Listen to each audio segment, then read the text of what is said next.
Good evening, good night, good morning, good day, wherever you are. Welcome to another edition of the GreenBaje podcast. Usually, next to me would be Ajay, but he is not here today, so ably filling in for him is Mr. Justin Marville. Justin, how's it going, my friend? Awful. Sorry to your viewers and fans for making you late. It was my end, my technological issues. So sorry. Great to be back, but yeah, sorry to start us off on a bad note. Man, these things happen. As we said off air, there's not a new season if technology does not get in the way, because that is exactly what happened quite a few times last season. But GreenBaje is back. Football season is almost here. The soccer seasons are all underway, and we are back underway as well. We have a lot that we are looking to do slightly differently to what we've done in the past. We are going to be expanding our discussions past just football during football season. We're going to talk about different things. We're going to expand our horizons. That's what we're looking at for season number 4. And our first episode for this new season is called New Faces, New Places. And Justin, if memory serves me correct, we have to wish you congratulations because you have a new face in your home. Oh, thank You, you so much. yes, indeed. So, for the listeners who may not be aware, Justin and his wife they brought in a beautiful baby girl. Justin, you can tell the folks her name if you'd like. My Claire Marvel, yeah, born about I want to say 8 weeks ago. So yeah, great blessing, great joy. Keeps us up late at night, but what baby doesn't? So yeah, when you're talking about welcoming a new face, I'm like, no, Jordan Love has been here for like 4 years now. Something. Well, what's Ken talking about? No, no, no. We definitely going much closer to home. We're going with the happy stuff. But as you're talking about Jordan Love, I mean, as we always like to say, we go off the rip, and that is the fact is we are back, and we're happy to be back, and we're happy that you can be with us as well. So, as we always say, like this video, subscribe to the channel, hit the notification bell so that you will know whenever we are on. Our aim is to be on every Tuesday, 6 p.m.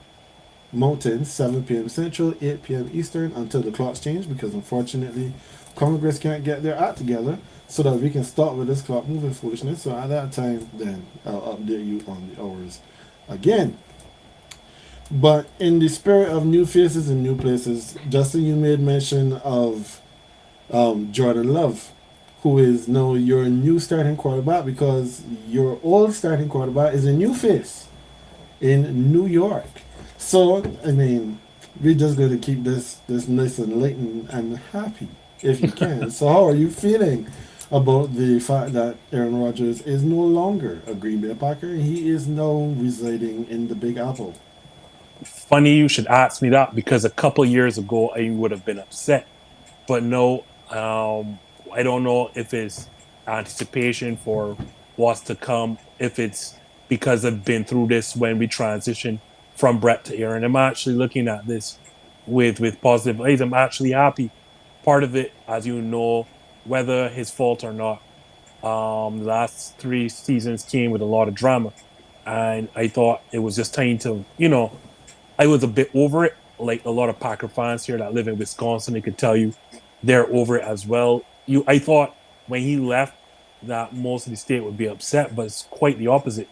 I think everyone is just ready to turn the page, and if you see the amount of love that Jordan Love gets, and that's not to play on his last name, but yeah, the amount of love that he gets around this place. Even there's this traditional. I'm not sure if you've ever seen what Lambeau Field looks like on the outside, but right across the road, like I mean, immediately like a 2 lane highway, not 4 lanes. Right across the road are a set of houses that corporations own for party houses overlooking Lambeau Field. And on one of them, there's this famous fence. And this week, if you had pay attention to the news, the guys painted over the fence, and it was something like "Looking Forward to Love" or "Love Forever," something like that. There, so ushering in the Jordan Love era, and it is great to see all these Packer fans just looking forward to the season. Whether that ends in a playoff berth or not, that's going to be it's another question. to deal with. But I and the rest of Wisconsin are happy to be moving on. And I will say, sorry, Ken, to go on this long monologue. Initially, I had my concerns about what we would be, and I was not a fan of the Jordan Love pick coming out of college. I'm not going to lie to you. But Mhm. what I have seen in this preseason with his extended action, we are not going to be the worst. Like I can tell you that for fact, and I'm looking forward to what we're going to do this season. Yeah, because I was just coming to ask you that because I mean, all right, preseason is preseason. We don't put tremendous stock into what happens in the exhibition phase of preseason. But of course, while we the fans don't really care, there are lots of players who really, really care because you have the establishment. Those would be like your Jordan Loves and your AJ Dillons and your other running back's name is escaping me. Aaron Jones. Aaron Jones, right? So you have the establishment, your Romeo Dobbs and Christian Watson. But then behind them, you had all these players who were fighting to get employment for the season, or at least hoping to show good enough that they will get an opportunity, if not with your Packers, with somewhere else. So when you look at your Packers 53-man roster compared to the others in your division, where do you think your Packers are going to end up? I don't know. Is before I would have told you we would have been the worst team in the division, and especially know that we are also young. I think no, I know we are the youngest roster across the entire National Football League, and not just in the NFC North. I want to temper my expectations a bit, but like I don't think like if we are the second best team in the division, I'm not going to be surprised. Simply because like there are two things here at play, right? One, there has always been the rumors, the rumblings that Matt LaFleur was not able to run his offense because of who was under center, and the person under center was not a huge fan of all the pre-snap motion that those Kyle Shanahan offenses, like he and Sean McVay employ. A lot of pre-snap motion, and is a very run heavy offense. What I've seen in preseason, what I've seen at practices is that we are going to go to that offense, and it is going to protect Jordan Love a lot because they're not going to ask Jordan to do too much. It is going to be a lot of Aaron Jones. It's going to be a lot of AJ Dillon, and any passes are going to come out of play action. And these young wide receivers we have, from Christian Watson to Romeo Dobbs to Jalen Reed to Malik Heath, these kids are fast. So I think what you're going to see on the offense is utilizing the youth and the speed for number one, and you're going to run heavy. So it's either that you're going to pack the box to start the run and get burned deep, or if you bring a light box, then know that AJ Dillon and Aaron Jones are going to run all over you. But more importantly, like last season, the defense should be our calling card. Unfortunately, for whatever reason, whether the play calling, whether the players itself, we were not aggressive on that front. But I think both sides learned their lesson last year, and I think what you're seeing now is that the players are allowed to be a lot more aggressive, press at the line of scrimmage. If indeed Rashawn Gary is 100% healthy to start the season, right, I think that defense can be one of the top 5, top 10 units in the National Football League. And you know me, Ken, I'm an old school guy. If you can play great defense and control the clock running football, that is a recipe to win every single Sunday. Oh yeah. So I'm looking at your Green Bay roster, looking at your squad, and when we consider the other teams in your division, I think right now Detroit, surprise, surprise, probably are the ones that should feel the best of the four. Minnesota has to be looking over their shoulder because the loss of Dalvin Cook is going to be huge. And yeah, we are in fantasy draft season. The NFL season starts in 2 days. So I've been in a few drafts so far, and I've been seeing people picking up Alexander Madison. I have not picked up Alexander Madison Good because call. one of the stories of Alexander Madison is that he looks really good when he's spelling somebody, but when you have to depend on him to do it on his own, he usually flatters to deceive, or he just all out lets you down. So And then I'm you also have to right. remember what this offense is. This is like a former Rams offensive coordinator. Like, this is not a run first offense. This is a spread you offense. So you know what they're going to do. They're looking for TJ Hawkinson. They're looking for Justin Jefferson. So like this team is not coming to run the football tons. Yeah, so I mean, good luck to everybody that picked Madison. Just not too much good luck because you probably will be opposing me at some point in time during the season. And then the last team in your division is the Chicago Bears. The Chicago Bears are much improved. Their weapons are better. Their offensive line play should be better, which should mean that Justin Fields should have more time. The expectation is that Chicago takes a step forward this season. How do you see it? I am not. I'm not a fan of what they do on offense, to be quite frank. The offensive line, until I see it, is I don't care like how much you draft or well, yeah, I do care how much you draft. Or I always say that free agent additions don't really mean much to offensive lane simply because your offensive lane pay is two things for me. It's chemistry and coaching. And you will always see across the league the teams that always have good offensive lane play are teams that have a particular coordinator or a particular coach who knows how to coach offensive lane play and players who are brought together, who have been together a lot because offensive lane is a lot of chemistry. And I'll give you a point, an example. You remember when the Cincinnati Bengals made the Super Bowl and everyone said, you got to improve that offensive line and undoubtedly you'll be unstoppable. And the next season, being last season, they went in free agency and had some huge pickups. And what happened? Early in the season again, offensive line was the problem. So it just shows me again, you just don't plug and play in that and expect. You don't bring good players, plug them in and feel that works. No, that's not how it goes. You have to develop chemistry over time. That's why I like drafting offensive linemen together. Look no further than Dallas. When Dallas drafted that over the years, when they drafted all those good offensive linemen together and they bore fruit, they didn't go into free agency looking for offensive linemen. And so that's why I'm not expecting huge things from Chicago because you know that offensive line is like has not been good for very long. And then you talk about weapons, like exactly what weapons are out there in Chicago. I am not a fan of what they do. Maybe it's biasing me because as a Packer fan, I've been brought up to hate the Bears, Of but course. that defense also is not great. I know a lot of people have the Packers finish last in the division, but I really have the Bears. Like you said, Detroit should be the class of the division this year. I'm not sure what the overhaul is going to look like in Minnesota, but that was a team like I knew was going to be a one and done in the playoffs. And it wouldn't shock me if, considering you didn't, the contract situation with Kirk Cousins, that team just falls off because I don't like to say teams are lucky, but that team was extremely lucky last season in the amount of one score wins they had. I think they had a record 9 score wins. I think they were 9 or 10-0 in one score games last season, and those things tend to catch up with you. You're not going to do that again.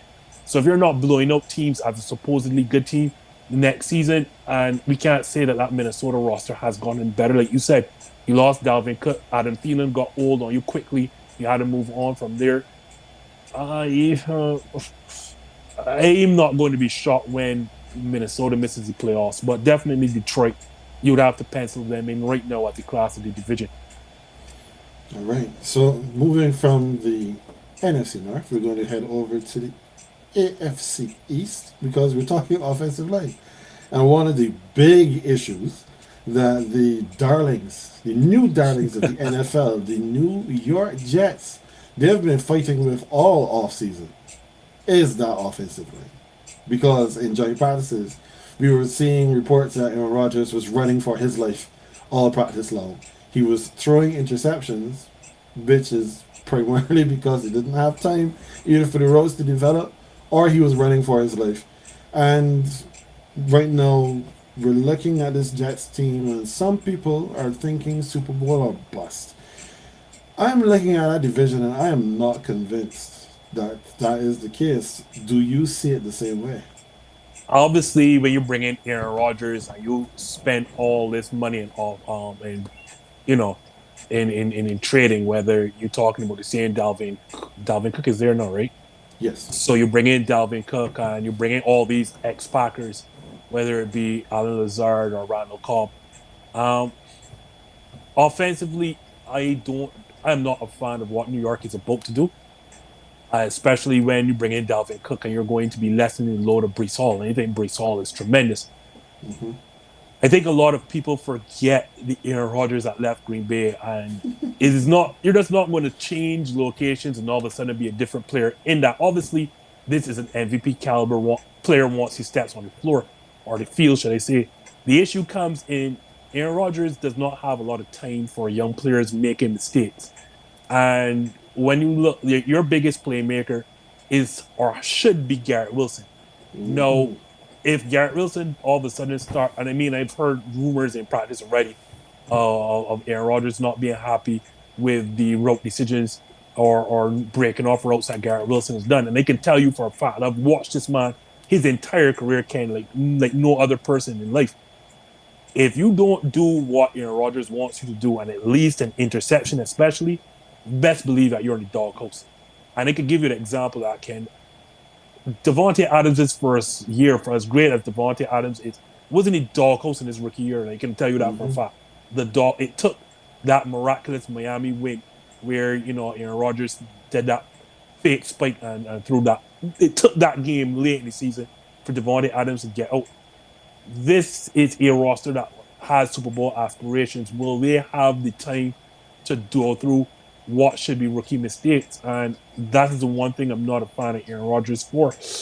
The defense, Ken, I will tell you, is legit. We saw that defense last year, and he is only going to get better this year. So we are arguably talking about the best defense in NFL, maybe in the last 5 years. This is going to be like there are no weaknesses, whether you're talking about up front, you're talking about the middle of that line, back in court, and especially back end with Sauce Gardner, who is in my mind easily the best cornerback in the NFL right now. Like that tandem on the outside is probably the best 1-2 cornerback duo. This is the best defense in the NFL. Hmm. But it is the offense that's going to concern me because you know me, Ken. You can talk about all the playmakers you can have. You can talk about the signal caller. If your offensive line is not good, I don't care who you have back there. You're not beating anybody. Football is won in the trenches, and I don't Hmm. know that offensive line. I expect this team to make the playoffs. Will it usurp Buffalo as the best team in the division? I'm going to pump the brakes on that. I'm going to say New York gets in 10-7 record as the second best team in the division. Okay, because that was exactly where it was going next. Because it was going to say, I know we don't expect that the New York. Well, I didn't expect the New York Jets to win the division. I still believe that Buffalo are the creme de la creme when it comes to the AFC East. A lot of pundits, a lot of people right now are making it seem as if Buffalo has taken this humongous step back. I don't know where it's happened. I don't know when it's happened, but we will see what they do. Miami, they're still going to be dependent on the health of Tua. We can only hope for his sake that he's healthy this season. New England, unfortunately, still not like if they're going to be last in this division. They're going to be in the cellar again. Do you disagree?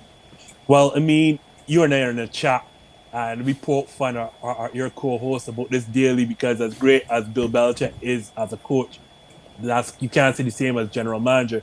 So No. when you let Jacoby Myers walk, give him the same money that you should have given to Juju Smith-Schuster, and now you're hearing of knee issues that could sideline Juju. Like you still have the same problems over and over again in terms of a lack of outside weapons. I, I don't know this team has ever been good in terms of outside weapons since Randy Moss has left the facility. Uh, Mm-hmm. you like when you're playing now the Buffaloes and Miami's and the Jets of this division, you are going to have to score points. So you're not getting into any defensive struggles or winning any 16-9 games. That's not happening. Or 20-10. That is not going to happen in this division.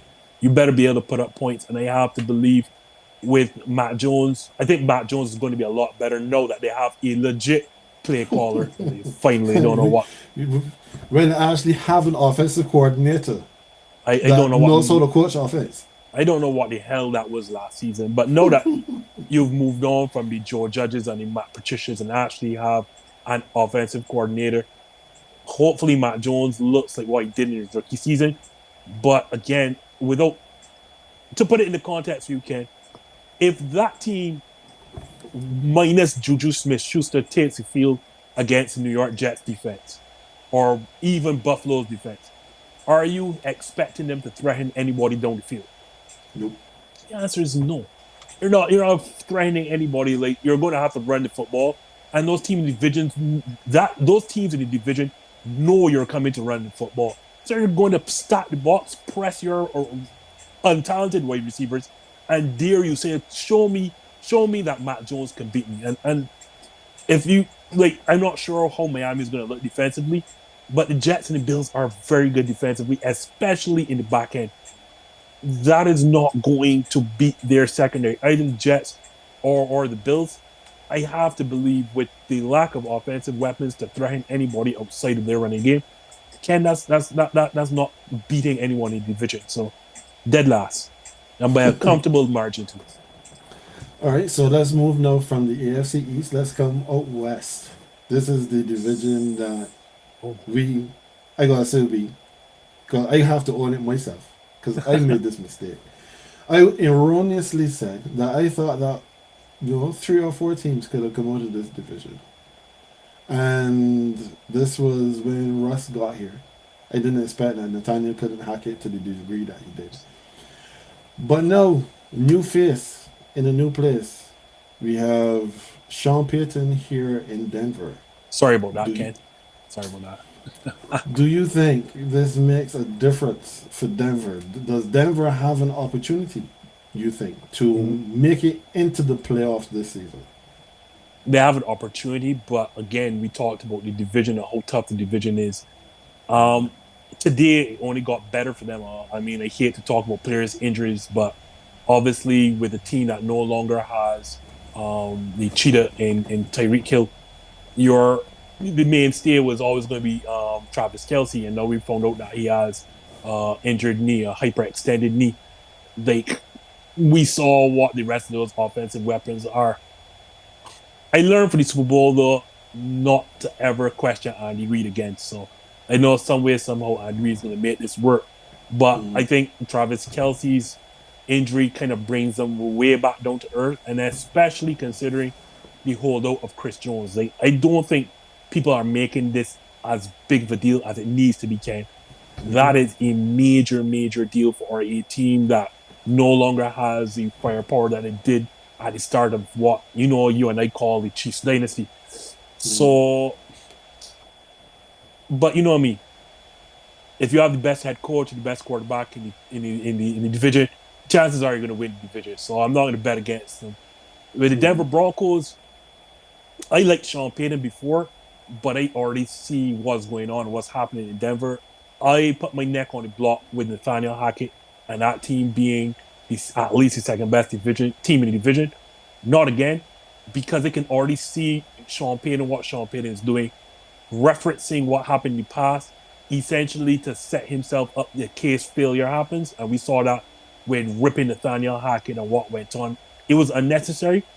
And already that receiving core has had an injury, a huge injury already.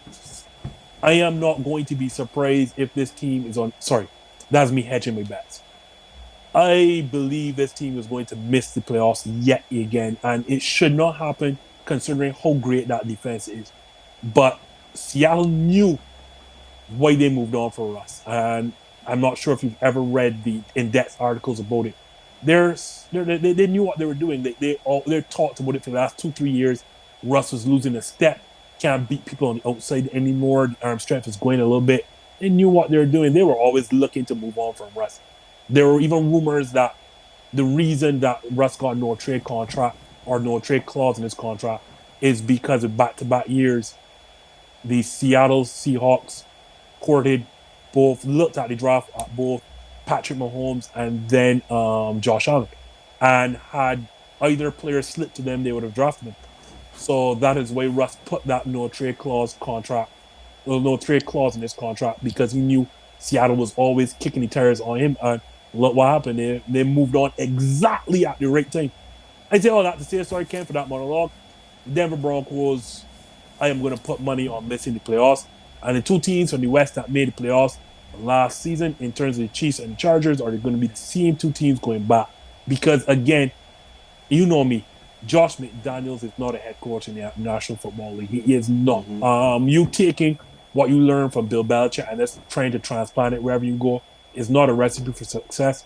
When you are moving on, well, you have to move on for Darren Waller because you're not owning the locker room. You get rid of your locker room leader, not just your good quarterback, the voice and reason. You and I talk about this constantly.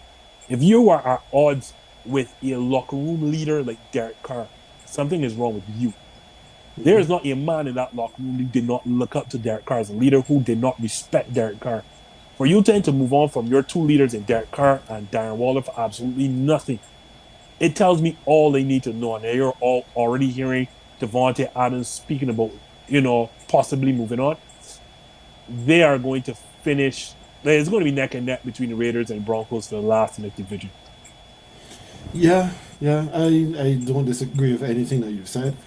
The one thing that I am keeping an eye on outside of this situation with Kansas City and the injury that we heard of today with the Travis Kelce. what is it? Yeah, Travis Kelce. Why are names blanking me this afternoon?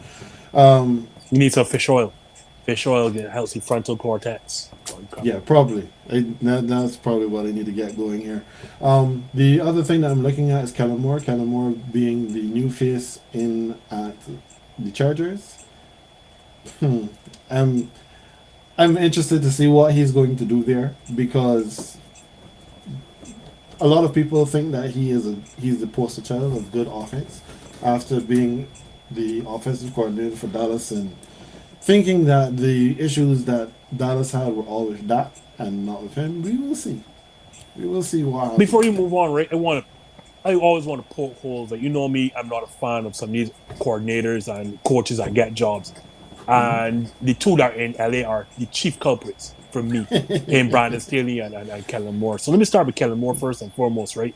Because Dallas put up a ton of points over the last 2 seasons, you see all the love that Kellen Moore gets. And I wish I had enough time to prepare for this show by work and baby. So I'm coming a little blank. But I can tell you, I wish I had the advanced stats to dig deeper into just points per game. Because a lot of people forget over the last 2 seasons, Dallas's defense caused so many turnovers. The last 2 years, they have led the league in creating turnovers. So either A, Dallas is getting a lot of short fields, or B, Dallas's defense is actually putting the ball in the end zone themselves. The offense was not as prolific as people would love to think, but you're seeing the flat points per game and you say, look at Dallas's offense. And yes, Dak's turnover issues are partly as it's concerned. But if you're a great offensive coordinator and your quarterback is there turning over the ball at rates, isn't it becoming, or you are incumbent on you to take the ball out of his hands some more? Isn't it? Especially if you have a 1-2 punch of what Dallas had last season, like especially where their backup running back became a Pro Bowler that season. Like he was the beneficiary of a very, very, very turnover prone defense that gave him short fields and actually score points. And then Brandon Staley, another undeserving head coach candidate, a guy who made his living off of a star-studded Rams defense in terms of when you're talking about Jalen Ramsey and up front, arguably the greatest lineman to ever play the game. Oh Lord, names are forgetting me now. I think it's Aaron Donald. And you transition then to become the Los Angeles Chargers coach, and the Chargers defense only took a further step back while you were the head coach. And I thought defense was his calling. And then you see the risky type of head coach that no matter what side of the field he's on, he's just going for it on fourth down, going for it. Let's leave it there because me, it could go on another tangent on those two, but let's let it go. Yeah, chances are when the season is over, we'll see a new face in that place. So now let's move from let's stay in the West. Let's go now from AFC to NFC. So San Francisco, they don't have a new face. They got rid of one of their faces. The Rams, they are keeping pretty much everybody around that they haven't traded away already. Then Arizona, they have a new face at quarterback because Kyler Murray is not ready yet. And then the last team in that division, Seattle that Seahawks. Seattle Seahawks, well, they've stayed pat. So how do you see that division going?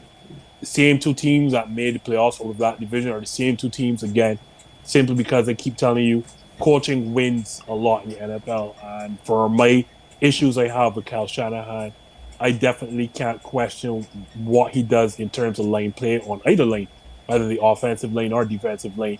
And I've always been a huge fan of how San Francisco builds their teams, the old school football in me, because again, they build their team from the lanes outwards. And that's how you win football games. You win football games in trenches. So San Francisco defense will always be good, regardless of who. I know D'Amico Ryans is not there anymore, but when you have that defensive front that they have, you're going to win football games. There's no doubt about that. And then the draft capital that they continually put in their offensive lane, and you know that 21 personnel that they continually use, and these players that are essentially jackknives in that they perform so many different roles. So you could put Christian McCaffrey behind a fullback. You could put Christian McCaffrey as a sole back. You could put Christian McCaffrey in the slot. You could put Christian McCaffrey out wide. And everything I said about Christian McCaffrey, you can say about Debo Samuel. You can say about Kyle Juszczyk. Like that is like this is an army knife of players. They can put them here, here, here, here, here, here, and then because of they could keep the same formation, different plays, and everything looks the same, and then it's not the same. Like, the hell. So yeah, that team is going to make the playoffs and probably could be the best team in the division. Pete Carroll, there's no doubting what Pete Carroll is as a head coach. No, you've gotten even better with your offensive firepower in bringing Smith and Jigba to add to already loaded two weapons on the outside. So I hope this season or last season was not a fluke from Geno Smith. Seattle's defense is only going to get better as these young players, and they have great young additions already. And as they mature in the NFL, they're only going to get better. But the reason I say those two teams and the others, like the dumpster fire, that's the Arizona Cardinals. That is the worst run franchise right now in the NFL, and that is saying a lot when the Washington Commanders are still in your same league. Like this is a joke of a franchise, and Arizona needs to blow it all up, and that's what they're trying to do. Basically, everyone who's a veteran making money is probably on the way out. Kyler Murray, as much as they've named him one of the six captains, I would not be surprised if there's. In fact, no, there were reports that they were behind the scenes shopping him already. This is a bad team. Like we all knew that Cliff Kingsbury did not deserve to be a head coach in this league. He should not have gotten it on the resume he had coming out of Texas Tech. The rumors are that Kyler Murray is a child, and the roster construction has just been pathetic, like piss poor. And then the Rams, like it or lump it, the Rams went all in on one season. They got the Super Bowl, and well, this is the follow of when you go all in. Like all players get injured and old very quickly. So you had to move on from Jalen Ramsey. Aaron Donald is old and injured. Matt Stafford is old and injured. You got retirement of Andrew Whitworth on the left side, so you've not found a suitable replacement for that yet. You've gone young, and now apparently Matt Stafford, through his wife, for whatever she's saying, is upset with the young receivers and secretly wants out. I don't know how secret that is. The team is extremely young. Like if GreenBaje is the youngest team in the league, I think Rams aren't too far behind. I think there's Colts and then maybe Rams at 4 and 5, somewhere near there. This is a very young roster because I think they even got rid of who's the guy that they brought in from Chicago? The next thing, Leonard Floyd, moved on from him and moved on for other senior players because they just went all in on that for that Super Bowl run. And this is what it looks like when the Super Bowl run is done. So, yeah, I think the Rams are not. The only reason the Rams will not be pulling out the rear of this division is because the Arizona Cardinals exist. Yeah, this is when you have to pay the piper. Yep. Because if you don't pay the piper, he just takes all the children and leaves. So this is what's happening with the Rams because everyone on this squad that was worth a damn is pretty much gone, with the exception of Aaron Donald, who has talked about retirement for the last 2 seasons. And I'd be very surprised if he does not retire before the season ends. I would not be surprised. I think he should have retired when they won the Super Bowl. I don't know why he was why he rarely came back. Like, what are you coming back for? And then I didn't even talk about Cooper Cup's knee injury that no, he's going to specialists to understand what's or not hamstring injuries. Yes. So they have a lot of problems over there. All right, Justin. So I think we can leave the West. Yeah, Do we yeah. really have to talk about the AFC South? Because the AFC South right now, there's only one team in there that's worth really talking about, and that is the not even the Jacksonville Jaguars, because we expect the Jags to be good. We expect the Jags to win that division. The only other team really to talk about is the Colts, because you talk about the Cardinals being a dumpster fire. The Colts are they if they are not on fire, they're catching the embers from Arizona, because they are doing the absolute worst over there. Right now, you have Jonathan Taylor, who has begged and pleaded to get out of there. They told him, well, under no circumstances are you leaving. Only then to say, well, go find a trade. They didn't find a trade like, so now he is still with the team, but currently on the pup list, the physically unable to perform, with the expectation that chances are he does not play this season. And they're starting a rookie quarterback who everybody believed coming into the league was a project that we know how to figure out, can he throw at this level? Can he make things happen, from the pocket? Because he hasn't played a lot of football. When you look at these Colts, new faces, new places. What's going on here? This is a recipe for disaster in starting Anthony Richardson. Like, you could not have put a rookie quarterback in any worse situation. Now I know a lot more. No, I am. It's gone past my era where quarterbacks sat down and watched. Like, no, because the college offenses and NFL offenses are marrying and looking the same. A lot of these kids coming out of college are more ready to play pro football. But Anthony Richardson has played like what, not even 20 games his entire college football season. And now you're throwing him in a team without Jonathan Taylor. So yes, Shane Steichen was the run game coordinator at the Philadelphia Eagles, and you saw how great that looked there. But reality situation, you don't have him.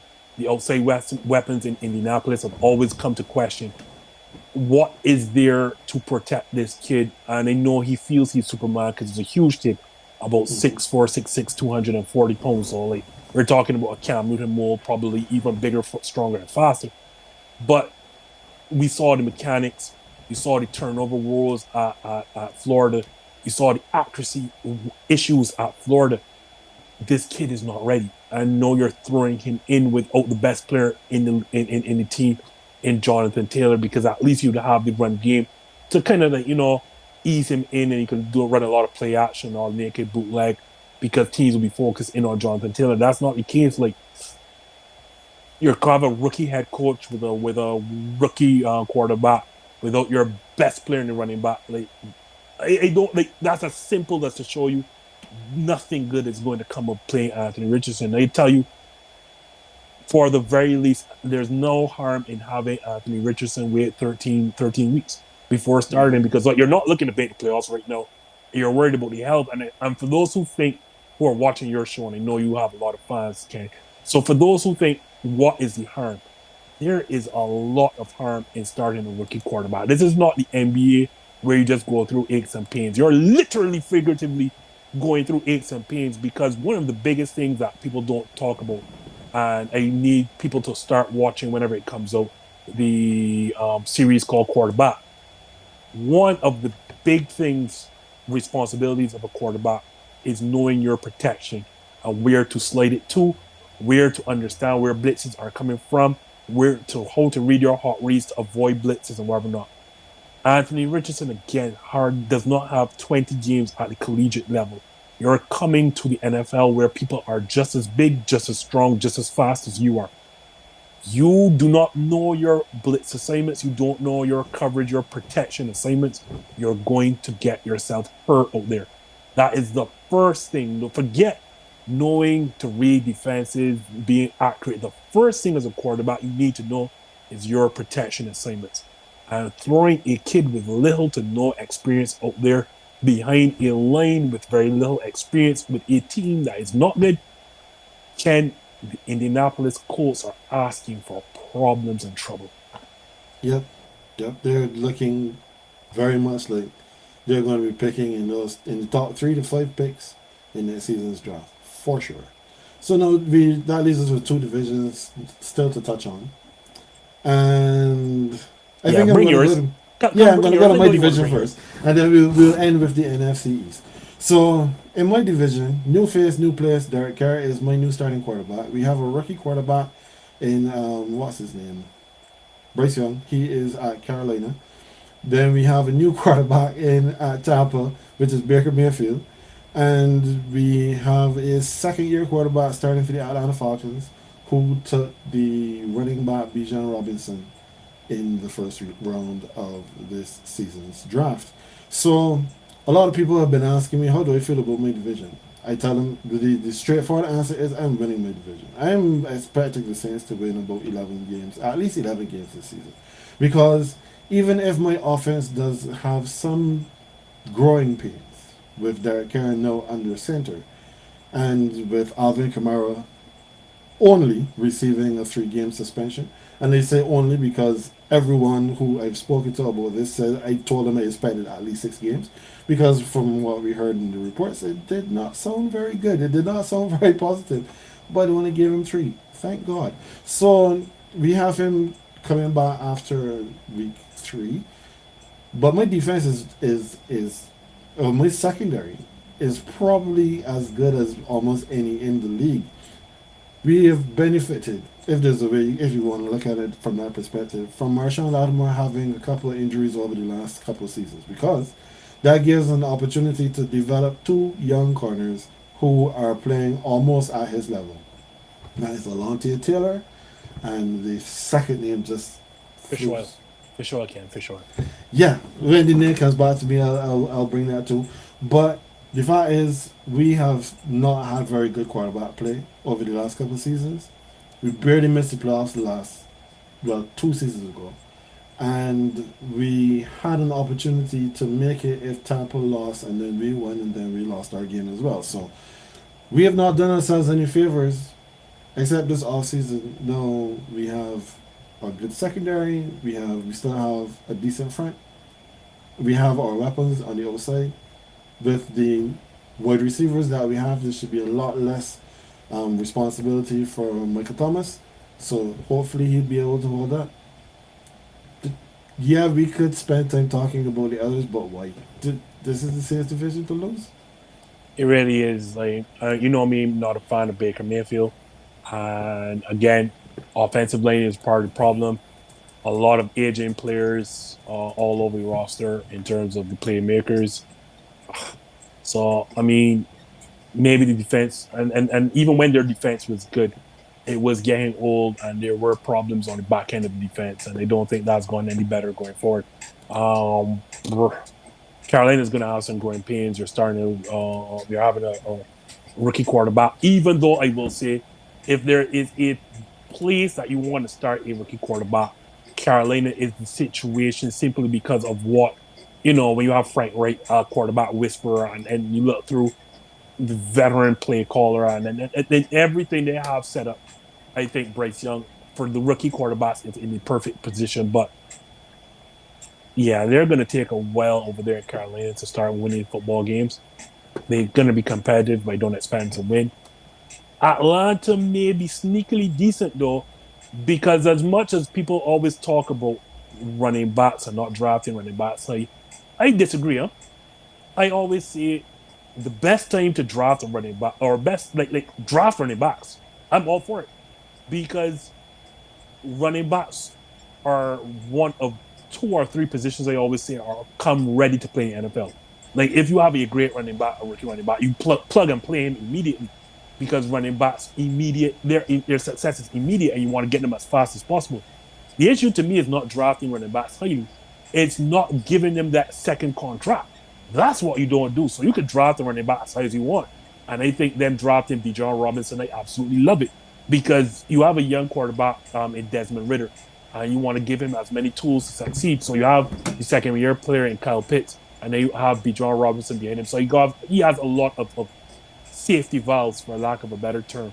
I like bringing him Bijan Robinson, and what I've watched for him, Ken, he is going to make the Pro Bowl immediately this year as a rookie. Remember, I told you that immediately, to the point where he will be a top 5 running back in the league immediately this season, without shadow of a doubt. I've seen this kid.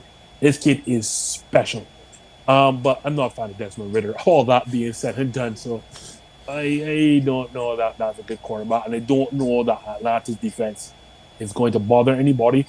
But I think they're going to be I think they're going to be the second best team in the division. Okay. So who is who's developed very nicely as the other cornerback on the other side for Marshawn Lattimore, because obviously he's going to get a lot of work. Quarterbacks don't usually throw to Lattimore, especially when we're playing against Tampa, because whenever it is on site for Marshawn Lattimore, anytime he sees Mike Evans, it is nothing. So I am On very, site and on site.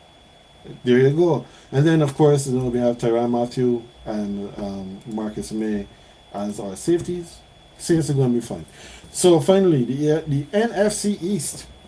So Dallas, well, they don't have a new face because Dak is still the quarterback. They're going to be using,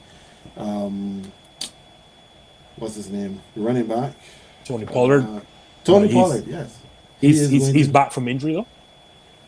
They're expecting him to be ready. I'm not sure if he's actually back, but they're saying that he's going to be their starting running back. Then we mentioned Kellen Moore is no longer there, so your old head coach Mike McCarthy, he's calling the plays. I expect that this is going to be a very short experience, because chances are when Dallas does not do as good as they thought, then he's probably going to be out. So the bigger topic of conversation in that division though is with one Eric Bieniemy, who is now the offensive coordinator for the Washington franchise. Because we hear that chances are their name may be changing though, since the owner has also changed. And that there was a lot of talk about the players were not very happy with Bieniemy because Bieniemy was rating them pretty hard. What do you make of that? I make the fact that it's nothing until you change your quarterback. So you could bring Eric Bieniemy all you want. You could get rid of Dan Snyder, and you did have to get rid of Dan Snyder. There's no Yeah, ifs, that's for ands, and sure. buts about that. But until you find your franchise quarterback, and I can assure you that franchise quarterback is not currently residing in Washington, you're going to have problems. And the thing is, absolutely love the weapons that Washington have right now at their disposal. But what are you going with Sam Howell? Like, is that threatening anyone? Are you worried about that situation right now? And as I said, I think Eric Bieniemy will provide some sort of juice, for lack of a better term. We don't know what to say. The innovation to their offense, but you still need a play caller to make it all work. Sam Howell is not that guy. So like, maybe I'm being too harsh, but I think again, for me, if I'm Washington, I would not even be openly trying to win games. I'm not going to let anybody know I'm tanking, because reality situation, I'm looking at Caleb Williams and just keeping my fingers crossed. It's like, will I continue trying to develop Sam Howell? Like, I told people I was so glad that Washington fans cursed me for this. I was so glad that Washington did not go out and get into this bidding war for Aaron Rodgers and Derek Carr and the likes, because you're only going to be as good. You're going to be only so good to just miss the playoffs again. You could as well, if you're going to be bad, be very bad, and especially this is the season to be very bad, because you have Caleb Williams up there, and that is the man that you should be looking forward to. This team again, I think Eric Bieniemy is going to do wonders, or at least improve the team, but your starting quarterback cannot be Sam Howell, and you're talking about winning games. It just can't. Fair enough. Fair enough. So I mean, we just did a rapid fire thing throughout these four divisions, the 8 divisions in the AFC and NFC, and well, there'll be lots of time to break down what's happening going on throughout this season. But one of the things that we want to do for GreenBaje going through season number 4 is that we want to spend some time looking at the other sports. And I know 50 minutes is up on the clock. I'm sure that we can get these next 2 topics knocked out Oh, in for the sure. next 10. So, first up, well, is kind of a basketball story, but kind of not at the same time. Right? The question is, what does it mean to be champion? Or in this case, world champion? Because Noah Lyles, who is world champion sprinter from the United States, the 100, 200, and also in the 4x100 champion, he got on a podium and made a statement that got the NBA Panties in a riled up a bunch. bit. Yes, he said, you know what hurts me the most is that I have to watch the NBA finals and they have world champion on their head. World champion of what? The United States. So Justin, you and I, we both weren't born here. So I know that we probably have a an understanding where this is concerned. We have consensus. So when you heard Noah Lyles get and say NBA champions, world champions of what? And I mean, we hear NFL teams when they are announced as the Super Bowl champions, they're also world champions. Baseball has the World Series. What does it mean to be a world champion? Do these teams actually have a case? No. And what was shocking was not Noah Lyles' comment. The backlash to Noah Lyles is what really shocked me. I'm like clearly, A, you just wanted to be offended, or B, did not understand what the man was saying. So first, let me touch on the NBA players that took offense and their response. Like, I get you're trying to say the best players in the world play in your league, but the reality is that still doesn't make you a world champion. Yes, whoever wins is probably the best team in terms of club team in the world. But the reality situation, what makes you a world champion, to answer your question, is when teams of the world play each other, and we're talking about nations. So when a USA plays, I don't know, like Italy in an actual world championship that's going on right now, that's a weird thing. Like, Mm-hmm. there is an actual basketball world championship going Oh on right yes, now. That is the world championship. And whoever wins that can call themselves champions of the world. Like, because yes, you can say the NBA is actually a higher caliber of basketball than the current world championships. No argument there, because the best players in the world, most of them reside in the NBA, but that's not what Noah Lyles is saying. Noah Lyles is not saying the NBA is not the pinnacle of basketball in the world. What he is saying, it cannot be considered a world championship because countries are not playing against each other. And the N in NBA should signify and tell you that. The N in NBA stands for national, which means it is an American league. And let's point to the thing, like something like UEFA Champions League, like that to me may be an even higher standard than the World Cup. But at the end of the day, that is not a world championship, because correct. those are all European teams. They're not, and they just, and yes, all the players in it encompass the entire world, but these players are not playing for their nations. They're not representing their nations, so it cannot be a world title. So he's absolutely correct. I think the NBA players took exception because he thinks that they're saying they're not the best, is not the best competition in the world, or he's misunderstanding that the best players in the world don't play, and that's not what he's saying. It can't be a world championship when Atlanta is playing Phoenix. Those are two American cities. It can't be that. Like even if, again, let us say for argument's sake, like Cancun was playing San Antonio, it's still not in a world championship. A world championship consists of actual countries playing each other, which is actually going on right now in terms of the FIBA World Cup. And I know you're not going to say much because we're in agreement on this, which is making it for a very boring show. You can't have a national basketball association talking about world championships, or again upset when a man says you are not the champions of the world. Yeah, I mean, and then to piggyback on the thing that you made mention of with UEFA and the Champions League, and that being, or in some cases, it could be better. And when you look at the competition from top to bottom, is usually better than if you look at the World Cup from top to bottom, because the 32nd team in there is probably beating Iran in Right. the World Cup. But that's not the point.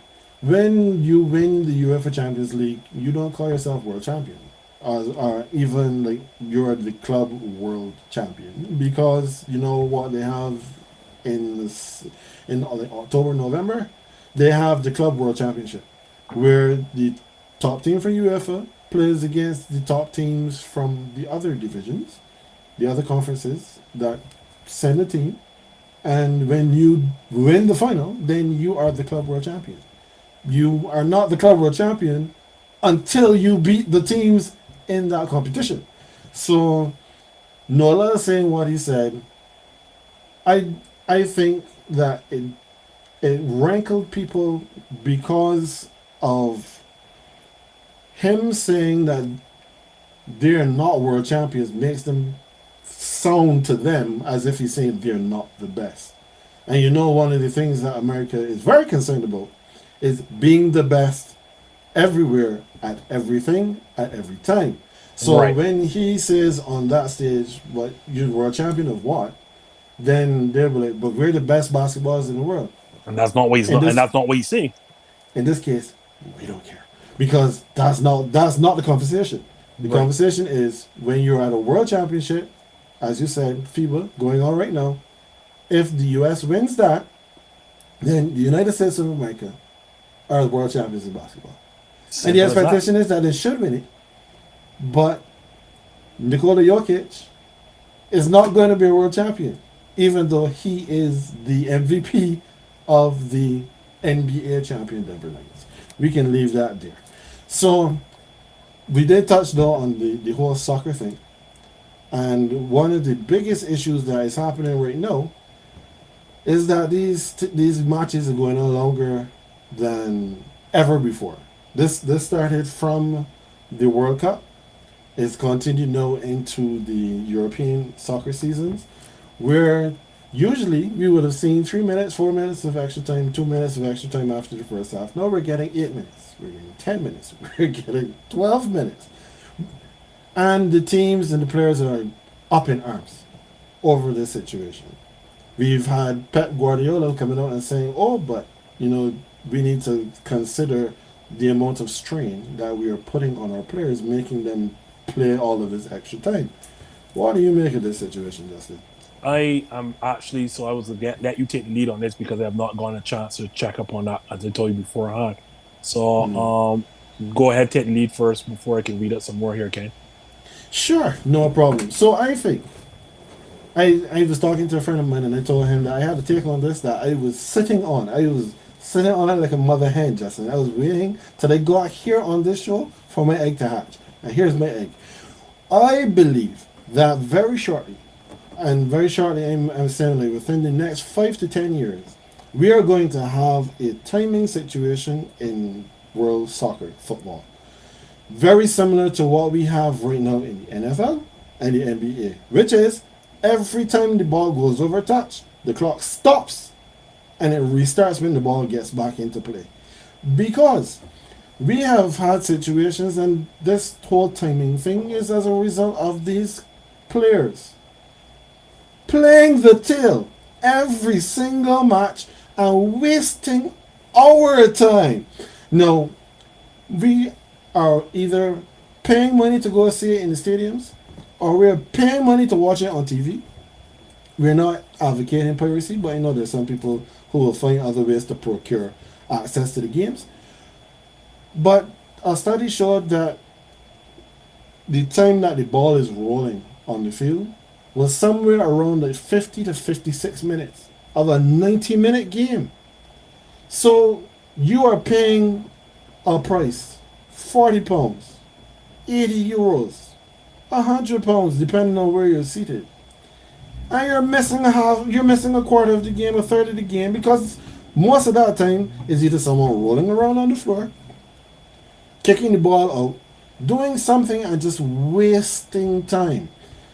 At the rate that they're going, sooner or later they're going to just say, well, in basketball, you get 48 minutes of action.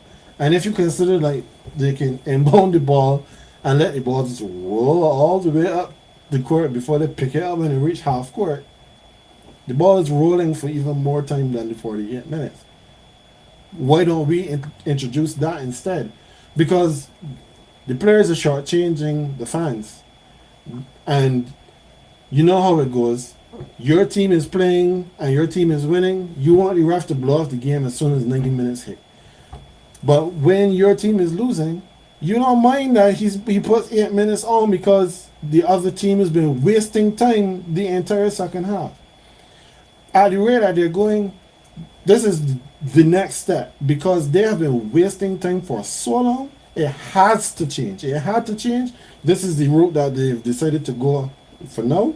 But let them continue to complain. As they continue to complain, this is just going to go even further the other direction.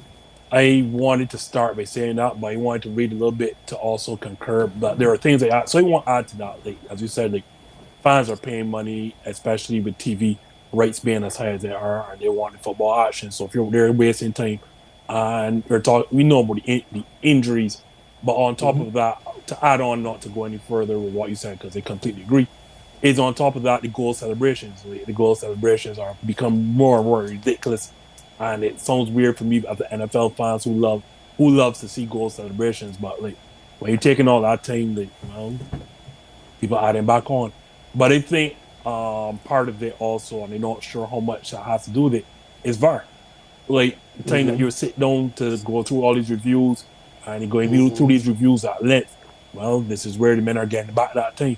So, like the people who complain, like you said, are the people who are always going to be up ahead and want the time to call off as quick. But on the other side, if you're behind, yeah, so it's like I think it's going to be like all other sports. It's going to be much ado about nothing and complain. Like you've seen situations with the pitch clock in baseball, and all the purists said, "Oh, this is nonsense. This is blah blah blah blah Mm-hmm. blah." Came off without a hitch, and we're not. We're actually talking about baseball, not the pitch clock. Mm-hmm. Tennis was the same thing. Surf clock. All the purists was like up in arms, and there's all this noise and blah blah blah, and we've seen almost little to nothing about it. Like at the end of the day, these things force players to adjust. Players are good enough, smart enough to adjust, and you're going to initially hear the rant and raving, but reality of the situation, these things always self-correct, and either the players are going to stop all this nonsense. Well, they're never going to stop the diving with the injuries, but at some point it just autocorrect, self-correct itself. But I think I know a lot of my friends who are big footy fans have a problem with VAR, and this is part of the side effect of VAR. Well, you're now having elongated or extended matches because of this. So it is either that you're going to find a way to get it right fast, or well, this is what you got here now. It's true. I mean, there's a conversation about VAR all on its own. We'll probably All bring on that. Yeah, we'll probably bring that around next week. I mean, 60. We got 63 minutes on the clock. We've done a good job. We've gone through a lot today, Justin. Thank you so much. And always. AJ is going to be out again next week, so I can really use your help one more time. So I'm not sitting down here talking to the masses on my own. Yeah. So this is a snapshot of the new GreenBaje. A little less football, a little more football, a little more basketball, a little bit more of us, a little bit more of everything. We're gonna have some fun. We thank you for your time today. If you watch this live, we appreciate the time that you spent with us. If you listen to us wherever you get your podcast, we appreciate that as well. Tell a friend, help us to grow. We want to see our numbers do a lot better this season. Justin, before we go, tell the folks what you have going on. As you know, we've been on a bit of hiatus. That's part of the baby. But hopefully, we're looking to come back either next week or a week after because the NFL season, baby. So, you need hashtag this just in your life, especially that we are once again the only this just in this space. Oh yes, So the original this just in. So, if you're a fan of the show, then you've seen a lot of us. You've seen a lot of me because I love being on the show. I love to talk Ken and AJ. But if you are only now joining us for the first time this season, then hashtag this Justin. You may not need to put in your hashtag anymore because again, we're the only this Justin around. When we return, we will be on Monday nights, 7 p.m. Sorry, yeah, 7 p.m. Eastern, 6 p.m. Central. We are a YouTube only show. We are not your typical streaming podcast, so we only stream live on YouTube. You can watch it afterwards. We are on YouTube every Monday night, as I said. For our other channels, you can catch us on Facebook, Instagram, and indeed Twitter. Well, sorry, what is no X? There's no more Twitter. yeah. It's at It's X. Yeah, we'll But probably in talk that, about that too. oh, lost one of these days, I go on a big rant. But yeah, for our short form content, Twitter, Facebook, and indeed Instagram, hashtag this just in. But don't need to do that because I will be here again next week, Tuesday. Oh yeah. So as we end this week's episode, you know how I usually do it. So, well, this time it is Justin filling in for AJ. He is the green for today. I am Ken. I am the Beige. We are so happy to be back. GreenBaje peoples. We will see you next time.